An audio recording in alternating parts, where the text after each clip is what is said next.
দুনিয়াতে আপনি যত সম্পদ অর্জন করেন, টাকা পয়সা, জমি জমা, গাড়ি বাড়ি, এর মাঝে কিচ্ছু নাই। শুধু একটা সম্পদ আছে দুনিয়াতে, যেই সম্পদের মধ্যে আল্লাহ তাআলা বান্দার জন্য মানসিক শান্তি হিসাবে ঘোষণা দিছে, সেটা হইল স্ত্রী, যেটা আমার নাই, আমার নাই। একটা পুরুষ খারাপ হইতেই পারে, একটা নারী খারাপ হইতেই পারে, কিন্তু দুনিয়াতে একটা বাবা মাও খারাপ না। সবাই চায় তার সন্তান ভালো থাকুক, কিন্তু এইটা অনেকেই চায় না সন্তান বউ নিয়ে মানসিক শান্তিতে থাকুক।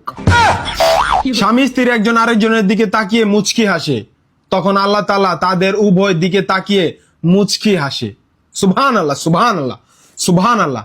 অথচ বিয়ার বয়স হওয়ার পরেও মা বাপরে বিয়ার কথা কইলে হাসি তো দূরের কথা, কাশিও দেয় না।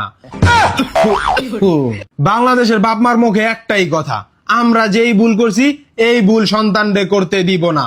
আরে ভাই, এটা ভুল নাকি সঠিক?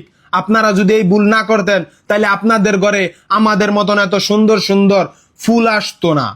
আপনাদের উচিত এই ফুলগুলাকে বিয়ে দিয়ে ফুলে ফুলে সুন্দর জীবনটাকে বিউটিফুল করে দেওয়া। আল্লাহ সকল বাবা মাকে সঠিক বুঝ দান করুক, আমিন। সবাই কিন্তু আমিন কইবেন, নাইলে খবর আছে। আমিন। অব আমারও বিয়ে অব।